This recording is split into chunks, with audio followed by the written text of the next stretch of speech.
Welcome to FYI, the For-Your Innovation podcast. This show offers an intellectual discussion on technologically enabled disruption, because investing in innovation starts with understanding it. To learn more, visit arc-invest.com. ARC Invest is a registered investment advisor focused on investing in disruptive innovation.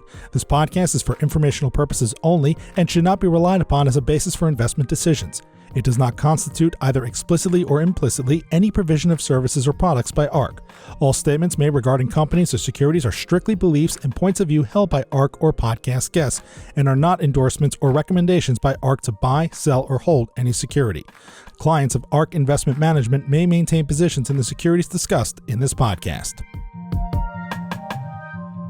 From ARC Invest, this is FYI, the For Your Innovation podcast. We've got a great show for you today. There's Daniel Drones Maguire over here. He's our autonomous technology and mobility analyst and expert. And he and Tasha interviewed Bobby Healy, who's the CEO of Manna, a drone delivery company that originated in Europe and is expanding into the US. Hello, Daniel. How are you? Brett, good to see you. I've never been called Drones Maguire. I've been called a lot worse before, so I'll take that. So, Daniel, I have a question for you. You cover a number of moving objects, call it.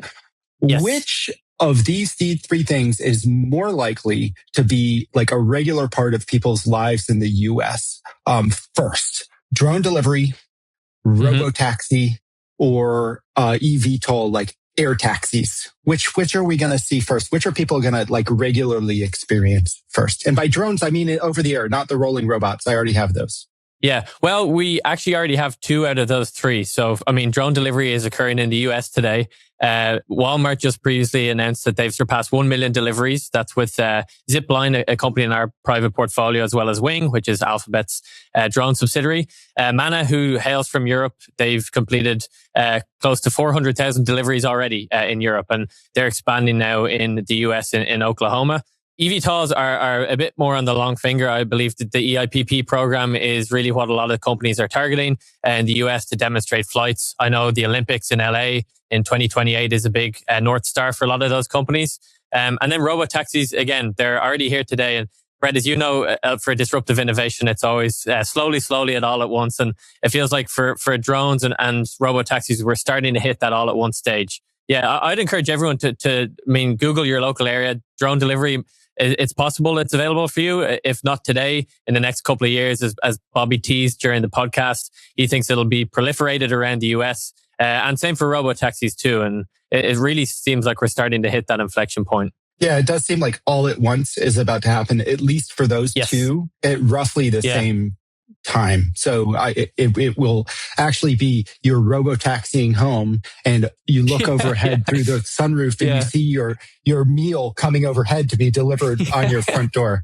The drone space, it's kind of, there's all of these different players. There's the aggregators, like the DoorDashes of the world. There's the delivery kind of companies like Zipline, like Manna, also in our venture strategies, in our private strategies. And then there's the individual restaurants. How do you think about kind of like the shifting power dynamics between these three? And if you were to cast yourself forward into the future and said, oh, this part of the value chain captured most of the economics in the future, would it have all pushed out to the restaurants? Would it be in the companies like kind of delivering the goods? Or would it be in these aggregators? Or is it an unfair question? Yeah, I actually think that's a great question, because the reality is, for the consumer, they don't care who delivers it, if an aggregator is involved or not. They just want hot food that's fresh and delivered in a timely manner. And that's something that Manna kind of has demonstrated in its partnerships to date. They're partnering both with the aggregators, so the likes of DoorDash, Deliveroo in Europe, but they also have their own app as well. And that gets to the point, consumers don't care. But in terms of value of where the value chain leads, really, it's all to play for at the moment. If you look at some of the strategies from the aggregators so far, Uber, at least on the robo-taxi side, they're partnering with a lot of players. Then you have DoorDash, who is partnering with some players, but they also are developing their internal rolling robot. So it seems like that they're still kind of putting all of the feelers out to the industry. It's yet to play out, but I mean, it's all to play for. We've done the research, and shout out to Tasha. By the end of the decade, we think autonomous logistics could have $480 billion of revenue split across not only drones, rolling robots, but also autonomous trucks, which again are starting to hit that slowly all at once. It seems like we're living in a simulation, and we're just starting the most exciting chapter where all of this is starting to take off. So yeah, I think it's all to play for. Yeah, or it's actually the fundamental like advances in AI are breaking across these capabilities. As in, convergence. You look at the AI space, and you see like, hey, all of these benchmarks getting saturated. Well, these are real world benchmarks. And I suspect, and in fact, our forecast suggests that everybody listening to this podcast will probably experience these things in the real meat space world over the next couple of years. And so if you listen to Bobby and Manna, you can hear kind of like their angle on the market and how much real volume they're doing already. All of the coffees they're delivering onto people's trampolines, because people like to have drones land goods on trampolines for some reason. So it's a great conversation. I hope you enjoy it. And thanks for conducting the interview, Daniel. Thanks, Brett. Hope everyone enjoys the podcast. So today we are joined with Bobby Healy, founder and CEO of Manna Drone Delivery in 2018. Manna has completed over 300,000 commercial deliveries, hailing from Ireland, and is now on the cusp of expanding into the US. Bobby, thank you for joining us today. Thanks for having me. Excited to be here. Great. So I think for the viewers, Bobby, it might be helpful just to understand, why did you found Manna Delivery back in 2018? What did you see that maybe others didn't? And just a founding story for Manna. Yeah, well, I live in a high-density suburb called Rathfarnham. Suburbs of Ireland are not terribly different than the suburbs of the United States. They suffer from poor access to delivery, particularly of perishable products like food. I'm sitting in my back garden one night, had a couple of glasses of wine and over the legal limit, and I say couple lightly, wanted a bag of chips and called the delivery driver and had to wait an hour for a bag of soggy chips. I'm pretty sure he helped himself to a few of the chips in the process. And I could see that, look, this is a pain point. It's just hard to deliver stuff around using humans in the road. Pretty clear that the world needed a way to automate that. And so that was the start of it. Great. And then maybe if you look at like the overall landscape of drone delivery, it'd be great to kind of explain to the viewers where it is today, how far has it come, and where do you think it's going in the future? Yeah, well, it's definitely hit a pivot point now, or moment in time in the United States, almost as a reaction to geopolitics and what's gone on in the world. There's 4 or 5 major players. It started with Jeff Bezos 15 years ago with Amazon, and now we have other great players, Amazon, Zipline, Google, Wing, ourselves. There's not many others, and you can see now in the United States particularly a lot of growth happening, including with ourselves. There's about 6 major metro areas covered by drone delivery now. And I think you're going to see, because of the administration's policies towards regulation in aviation and regulation of drones, I think the market is fully open now in the USA. So we're finally, for us, 7 or 8 year journey of getting the product ready for scale, getting the manufacturing in place, getting the software, because we design and build our own aircraft, having them regulated by aviation regulators for us both in Europe and in the United States, and now for us also in the Middle East. It's been difficult. It's a very difficult product to build, a platform to build. It's hardware and software. It's hardware that flies, and it's hardware that's regulated. So it's going to be an industry where there's only going to be a handful of players that are going to thrive and grow. And it's not going to consolidate for a decade. It's going to be those same handful of players that are just going to grow like crazy over the coming years. And we see ourselves being in the top 3 subjectively, but I mean, our product is functionally, up there. We're all kind of functionally the same, some with bigger balance sheets than others. But it is the moment now, particularly for the United States, which is the market that we've always been interested in. It's the biggest market in the world, but it's got the biggest ambition in the world. So it's a beautiful time to be alive in drone delivery. Yeah.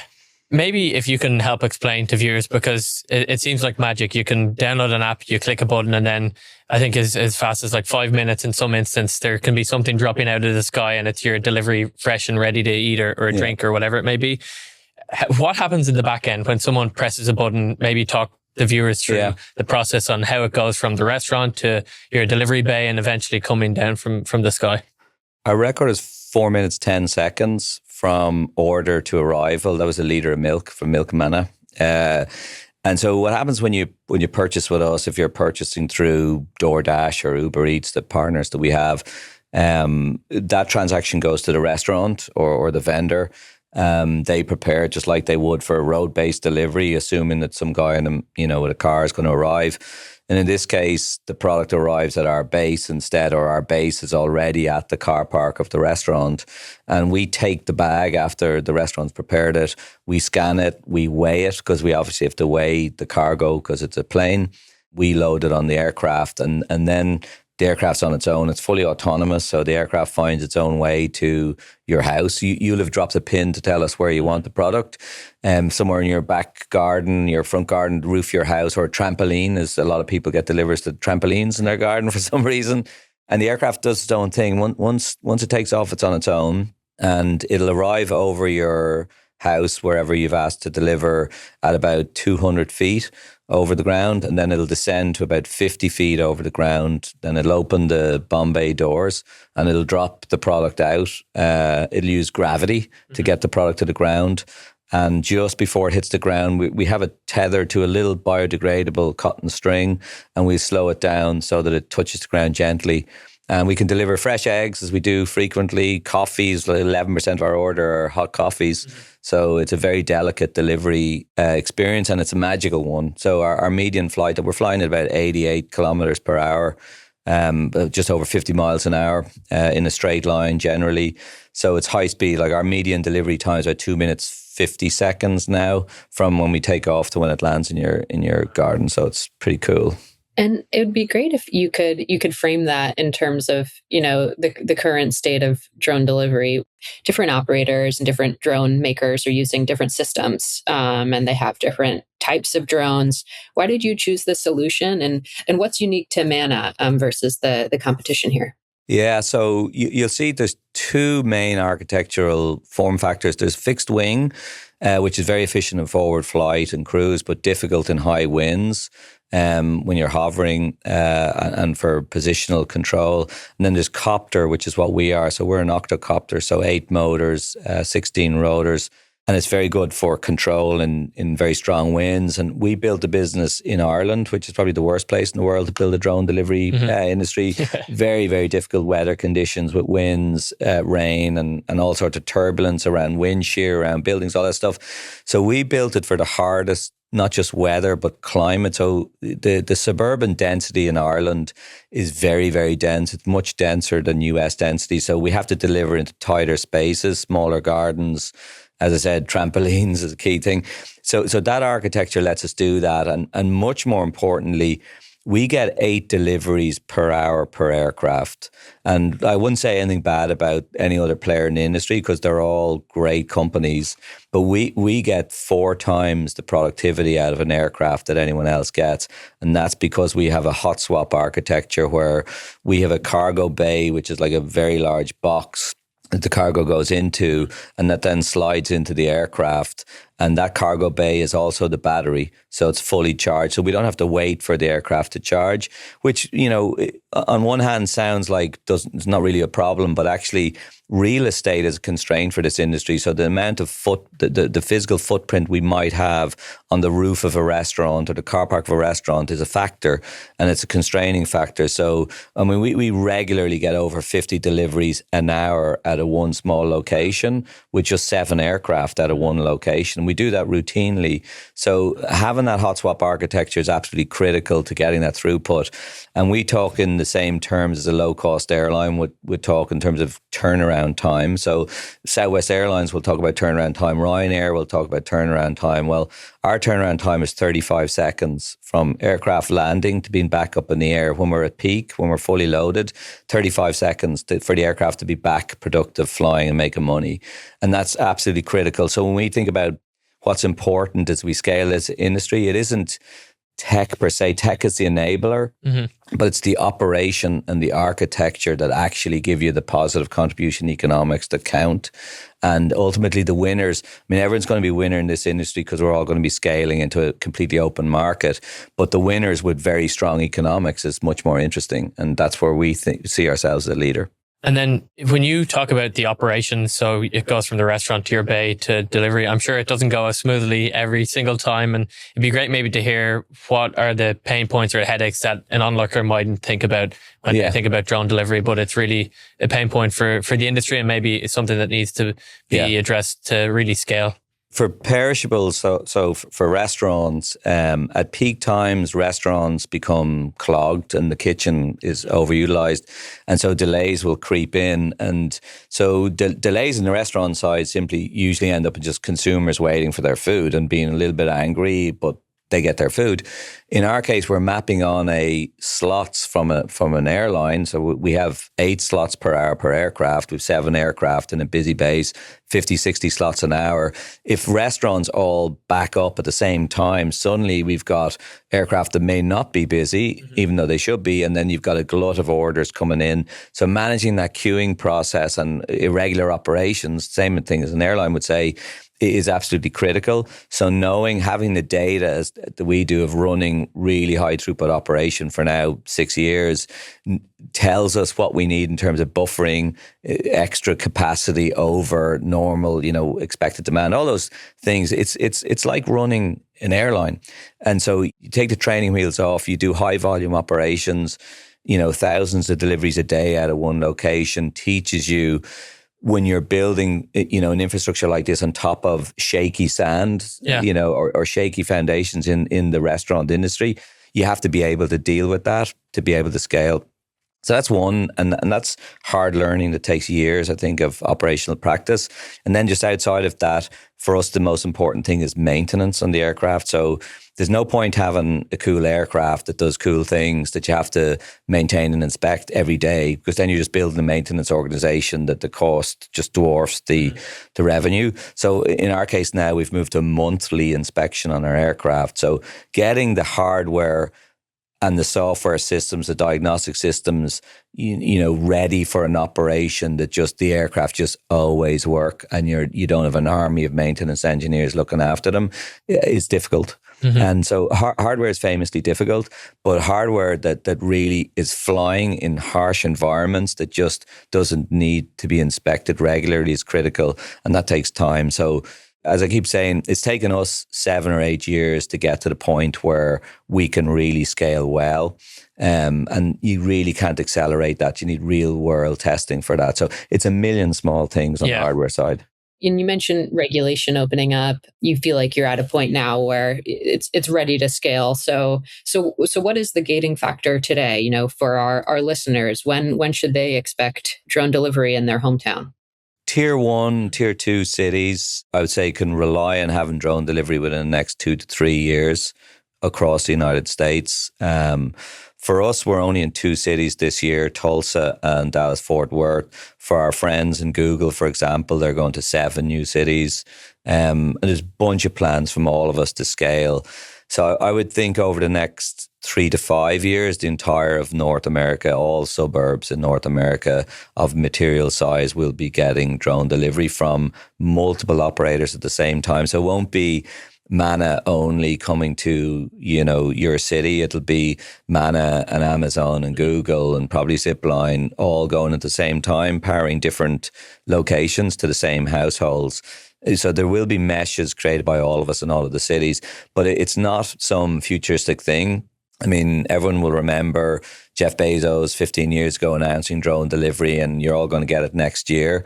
That was obviously a little optimistic. But we do have strong regulations now in the United States around particularly Part 108 regulations that really digitize the American airspace, the low altitude economy. And you have an administration that's very strongly pro this technology and these platforms. So I think it's greenfield now. It's wide open with almost zero friction. The next level of of constraint, if that's the right word, will be local cities deciding their own strategies for this technology, how they want to see it in terms of zoning and permitting and those kinds of things. And right now, anyway, we see nothing but welcomes from all of the states. We get inbounds from pretty much every US state to bring the technology there. A number of cities are leading the way. Dallas, Fort Worth is probably the one city in the United States that really took the lead here. Our own HQ in the United States will be Tulsa, Oklahoma, where I'm living now. But generally, we've seen nothing but, cities welcoming the technology because of the jobs growth, because of the economic factor around it. And I think that's going to continue. And then just maybe to add to that question, does traffic management become extremely important then across the different drone operators if you're all operating in the same region? And how should viewers think about that? Yeah. And how interoperable maybe your system is versus some of the other players in the industry? Yeah, I think we're all forced to the same table there because we all have to share the same airspace. So there are standards called UTM and U-Space in Europe, UTM in the United States, and Inter-USS that are open standards and actually largely defined by NASA in the early days. And then now all of the operators, ourselves, Google, Zipline, Amazon, we've all sat down at the table and ironed out the detail of this.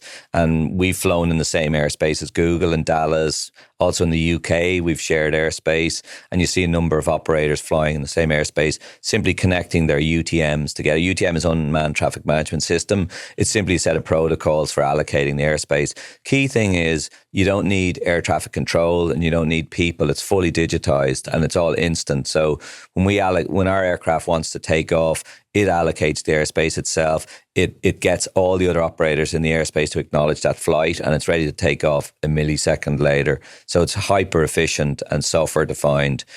So that's a mature part of the industry already. And then maybe to focus on like what you're delivering, Manna historically has really honed in on food delivery. Some other players do grocery and some others then also do medical. It would be great maybe for you to dimension to the viewers what food delivery comes with that versus grocery and having to go into the store and maybe medical, and why you think food delivery is important to prioritize for Manna. Yeah, it's and that's the key thing. We're prioritizing it. We're not doing it exclusively. We see ourselves as a mesh logistics platform for a city, delivering everything from everyone to everywhere.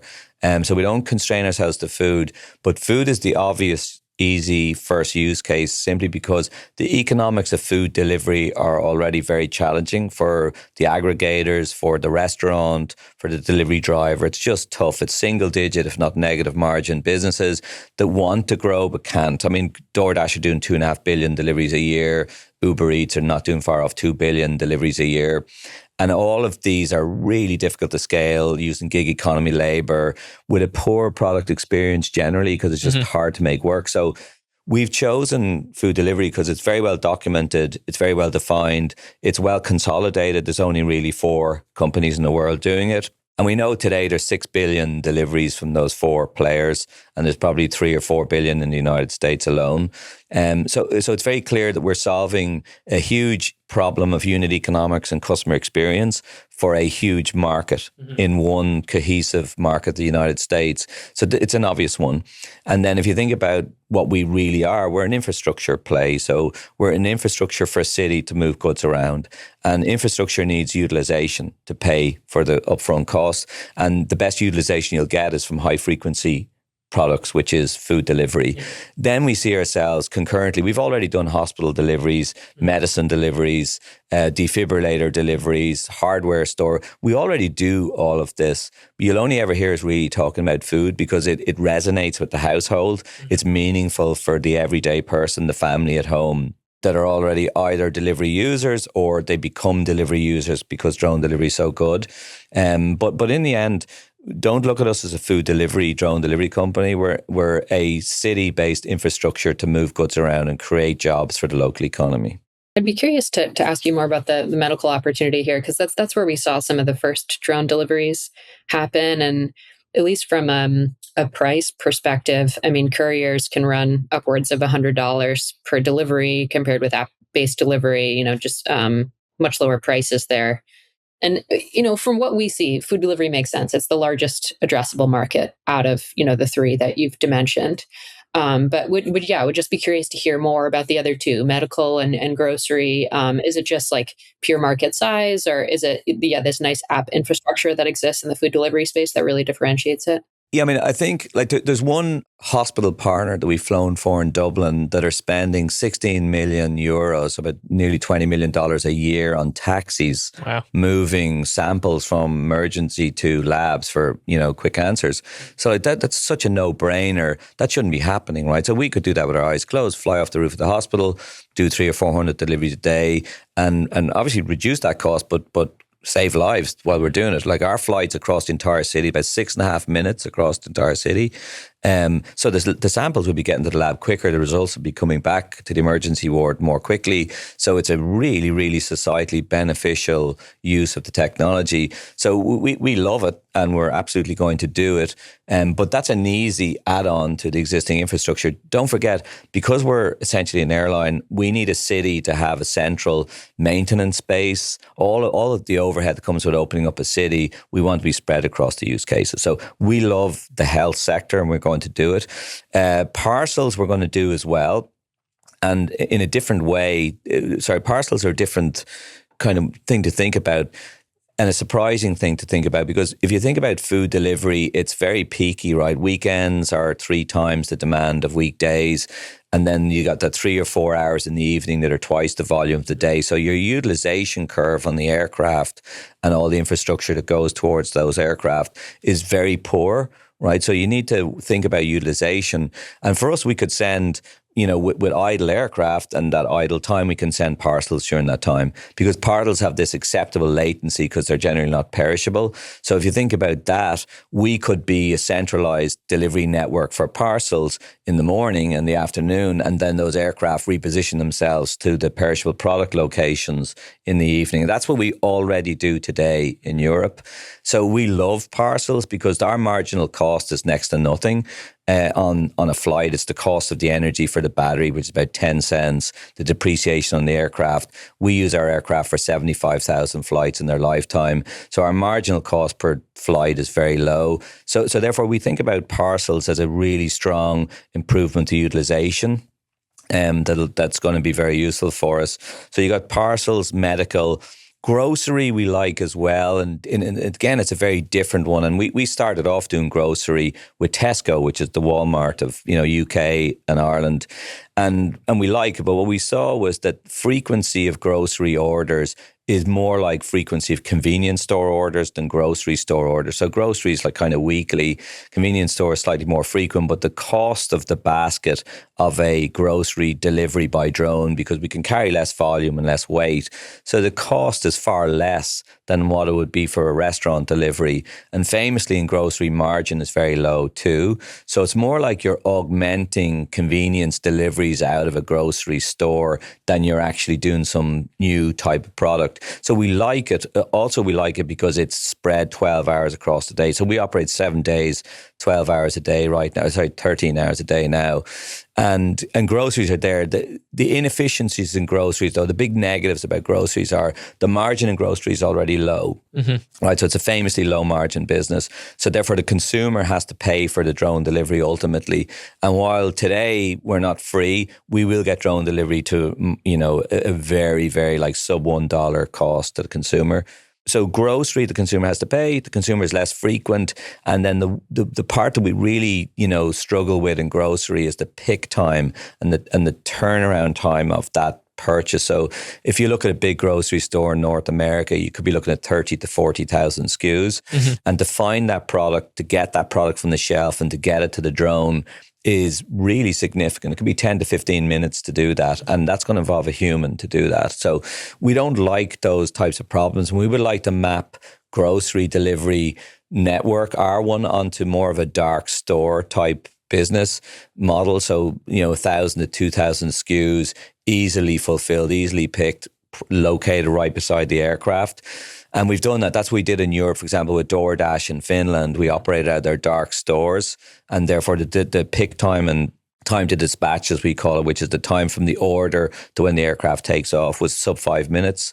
It's still quite high, and for us, like our median received a dispatch time is about it's just over 1 minute. So we get the products in the air in about a minute. So we actually think differently than a lot of players in that we are already a low cost airline, and we're scaling a low cost airline, a hyper granular low cost airline. And I think we're very disciplined about that. So we are doing, and we will continue to do grocery, but it's less interesting than the problem we're solving with perishable food. And you mentioned earlier about kind of food delivery being dominated by a handful of aggregators, and I know you're partnered with some of them. But longer term, how do you think the competitive landscapes look for some of the aggregators? I know, for example, DoorDash is developing the rolling robot in-house, and Uber is maybe taking more of the partnering approach, but it'd be great to get your kind of overall view of aggregators positioning in the changing world. There's definitely twin peaks in the United States. You've got two players with two very different strategies. Neither of them are wrong. I mean, Stanley and Tony at DoorDash, amazing founders. Spent some time with them, building their own stack on robotics and doing the same in drones, and nothing wrong with that. Uber, if you look at Uber, Waymo, that approach, I see parallels with us and our relationship with them across their other industries they're doing this in. I think there's no wrong answer today. I think all of them are well served to get into drone delivery, to start delighting their customers with drone delivery, and we'll figure it all out later. That's certainly the mode we're in. And we work with both DoorDash and Uber Eats in North America. We also work with Delivery Hero, Talabat in the Middle East, Just Eat in UK and Ireland. So we're working with them all, and they're all rightfully learning what this means to the future, what this means to the average household, what behavior goes to, what customer satisfaction looks like. There's a lot of things you don't see in row-based delivery that are the ugly facts of it. Mm-hmm. So fraud is a big thing. Items go missing. Consumers say things are missing from their basket. Drivers might help themselves to some of the fries or whatever. There's a lot of difficult things that generate gigantic reconciliation problems in the finance team, and you're scaling a huge finance team, a fraud team, and all these things that go away with drone delivery. So, aside from the simple, we're just cheaper than row-based delivery. There's a lot more that makes the industry a lot better with drone delivery. So they're all learning. But I think the ones certainly that are learning the most are the American ones, Uber Eats. So China, Meituan, the biggest road delivery company in the world, are doing this like crazy, doing drone delivery all over China. But outside of China, it's now North America in the lead. And I think driven largely by ourselves and our other drone delivery friends. And then Uber Eats and DoorDash are 100% embracing it. Mm-hmm. And I think, when we scale, we'll be scaling with those two. And that's very exciting for us. But they're both very different companies. I think, I don't think they've crystallized their strategies fully. I think they're just still in learn mode, as are we. For us, we don't see ourselves as an aggregator supplier, nor a direct supplier, nor anything. We just want to bring a mesh network to every city in the USA as fast as possible so everyone can use it. And we want to drive that cost down to near zero marginal cost per delivery. That's what we're focused on. And whoever wants to play with us can play with us. So I didn't mention earlier on, in your use cases, Tasha, you missed this one, coffee delivery.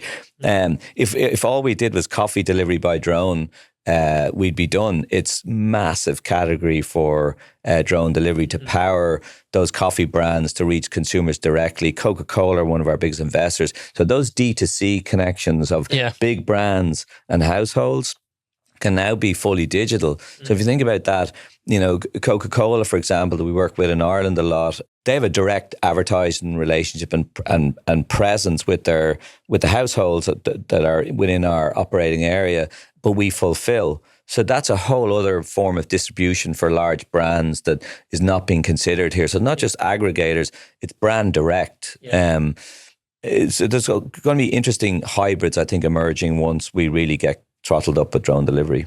And, I'd love to talk more about kind of the journey here. With drone delivery, we've heard, and really with any logistics operation, it's like a lot of the hard part is just kind of making the song work of everything moving smoothly to actually get the item to the end consumer. And, autonomous flight, like compared to autonomous cars, it's almost like, well, the flight, that might be kind of the easy part. Of course, it's not easy. There's regulation involved. I'm oversimplifying it. But yeah, I'd love to talk more about like the sort of journey for the package to, or whatever you have to get in the drone. And you all are working on some creative solutions on how to make that journey better.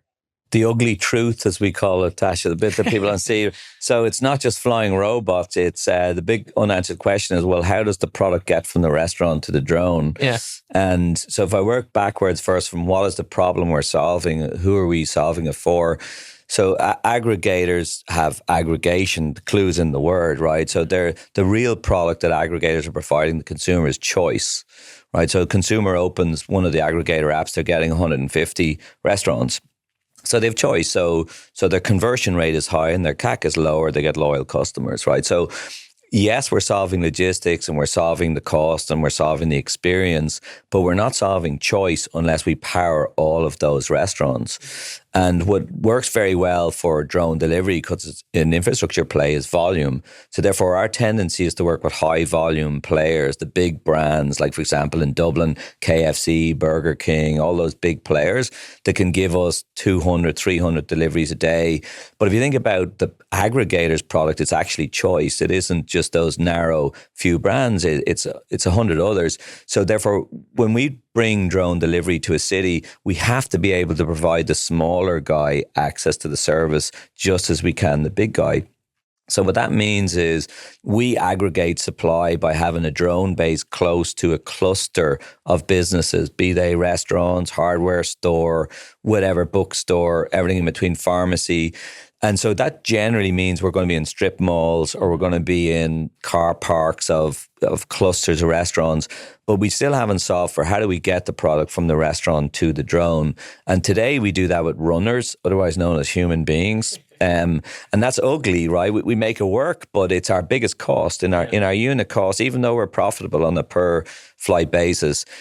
We still have to hire armies of these people to do this. And that, it's not scalable. We don't like it. It's highly automated. We know we can automate that. So for us, we use ground robots. So, and it's kind of ironic that we're a mode that competes with ground robots because we're flying robots. But actually, truth is, really, drone delivery has to power choice. That's the first thing, right? You have to be able to aggregate that the medium tail of choice in any given city. So therefore, you have to solve the last 200 meters. Mm-hmm.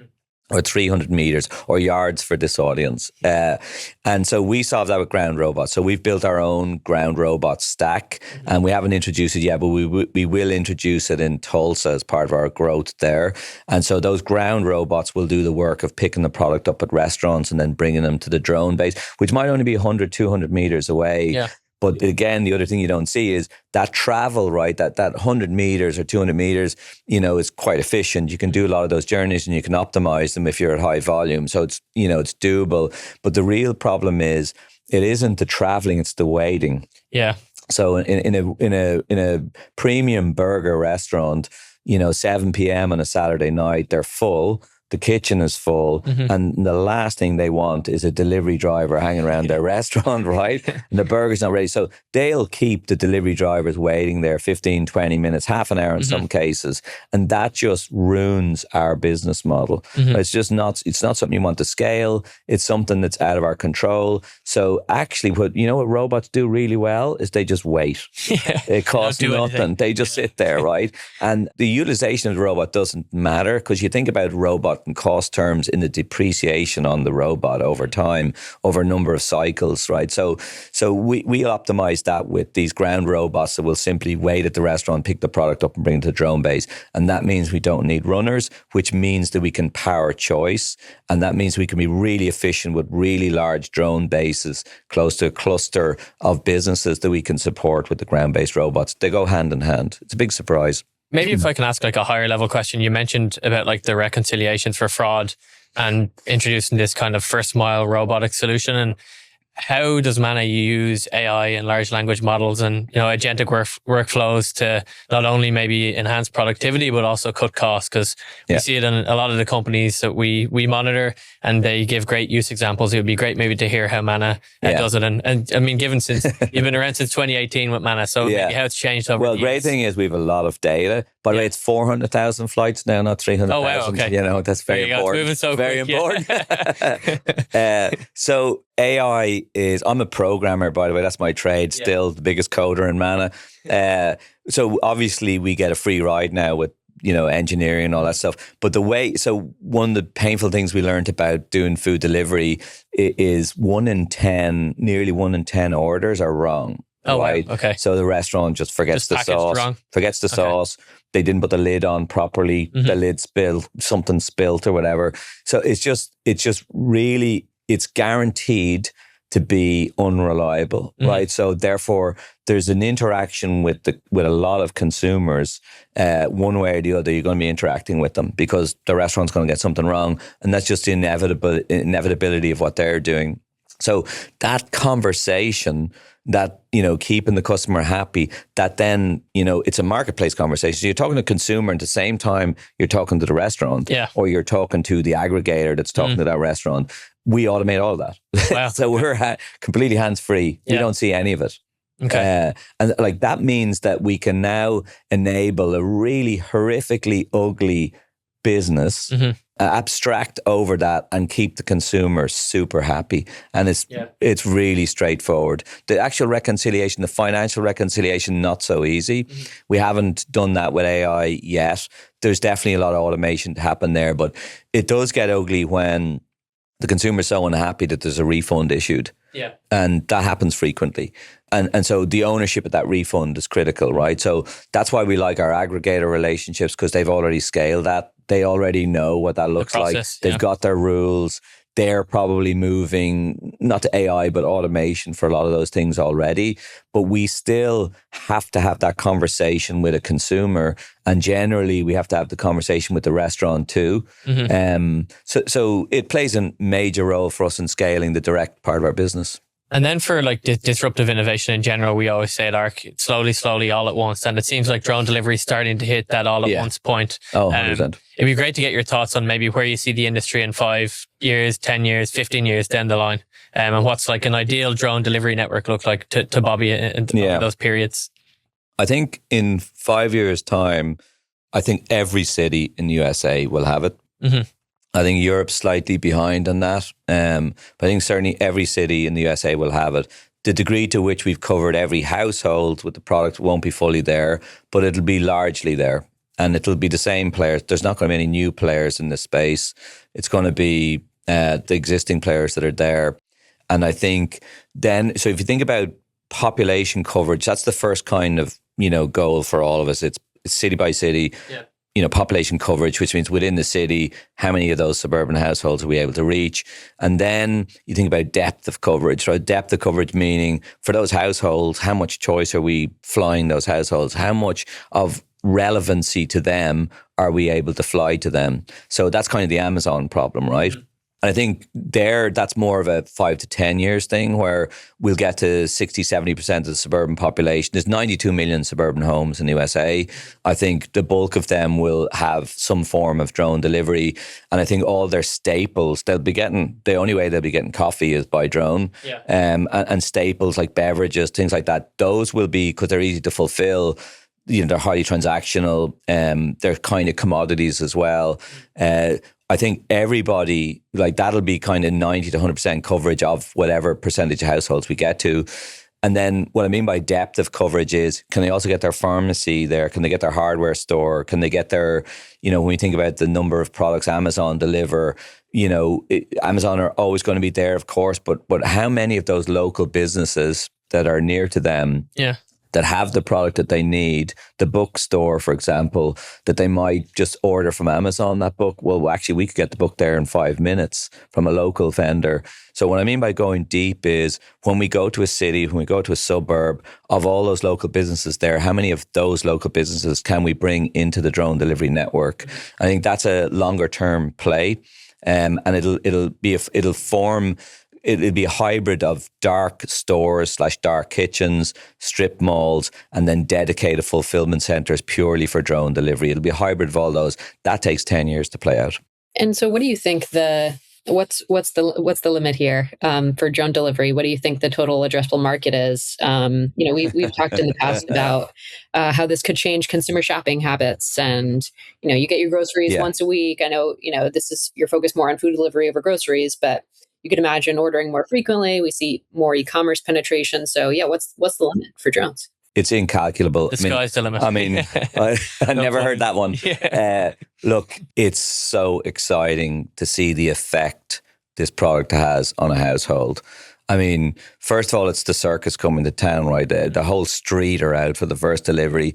Every household it's a stampede to use our service. When we roll it out to a new town, we can't keep up with demand. It's literally a stampede. We have to manage access to the system so that we can keep everybody happy. That's the first point.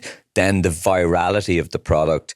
We're flying over 600, 700 houses with every flight. Mm-hmm. And at night time, we're doing that with flashing green and red lights, like Santa Claus almost.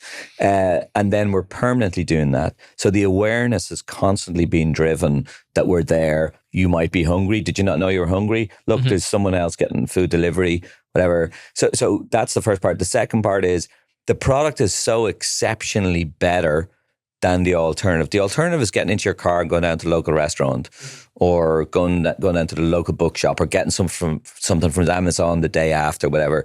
And like our delivery times are so good, and the quality of goods delivered are so much better, that we see customers that you would never see ever using road-based delivery. They don't like the uncertainty. They don't like the delay. They don't want soggy fries. They don't want a stranger showing up at their door. So what we see is a much stronger mix of families using the service than the typical road delivery type customer. So the fact that we see so much more appetite for ordering for delivery than you would normally see with road-based delivery. So you would take the existing $350 billion food delivery market, I don't know, multiply by 10 based on the data we're seeing, the adoption rates. We're seeing over 80% adoption rates in some of the areas that we're in, and the frequency rates far in excess of road-based delivery. And why wouldn't they be? We're operating with an NPS of 70 to 80 constantly for the last 6 years. It's just so much better, and physics is on our side. So, So what is the size of the market? You could take just food delivery and multiply it by some number. That number I don't have, but it's some big number. You could take parcel delivery, do the same thing, because the speed of delivery and the quality and reliability of delivery is so much better. And you could extend that to every use case, every reason a household would need to get into their car and spend an hour of their lives going out to get something they don't need to do with fully digitized airspace. So the size of the market is obviously in the trillions of dollars, but the job creation and the empowerment of local businesses in local suburban communities to thrive and to do so much better, it's just incalculable. So, and it's the start of the industry. It's nascent, right? Collectively, the industry will do about 10 million deliveries deployed capacity this year. So we see, and last year was less than 1 million. So you can see it's the start. Yeah. And that start has been enabled through policy, not by technology. The technology has been there for years. It's enabled by policy and maturity of a handful of players like ourselves and our friends at Amazon, Google and Zipline. So we're at the start of this, the cliche of the hockey stick. It's definitely there. Yeah. And I think you're going to see a lot of capital coming into the space, and that capital is pretty much all going to go to operational scaling rather than R&D. The R&D phase is pretty complete now.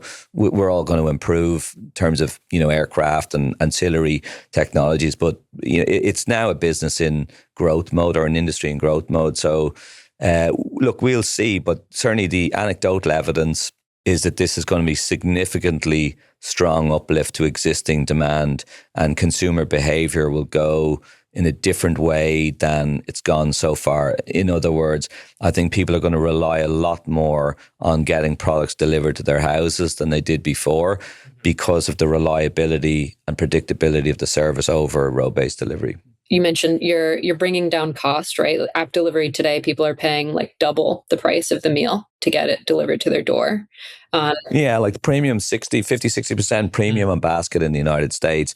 And actually, we know we're going to get drone delivery to virtually free. So, I mean, it's going to be your marginal cost is going to be the energy of the flight, which is for us today about 10 cents, and then depreciation on hardware, all that stuff. But your marginal cost, where today it costs nearly $10 to make a row-based delivery happen with a person in a car, we're going to get that cost to sub 50 cents. And just think about the impact that's going to have on the consumer's pocket, and also the impact that's going to have on free flow of trade between local businesses and those households. Great. So, Bobby, you're at the cusp of a multi-trillion-dollar opportunity. You're at the hockey stick of the adoption curve and aiming to get it from the $10 plus to sub 50 cents. So, very exciting time for Manna and the drone delivery space in general. And thanks for coming on to our podcast today. Thanks for having me. Pleasure. ARC believes that the information presented is accurate and was obtained from sources that ARC believes to be reliable. However, ARC does not guarantee the accuracy or completeness of any information, and such information may be subject to change without notice from ARC. Historical results are not indications of future results. Certain of the statements contained in this podcast may be statements of future expectations and other forward-looking statements that are based on ARC's current views and assumptions, and involve known and unknown risks and uncertainties that could cause actual results, performance, or events to differ materially from those expressed or implied in such statements.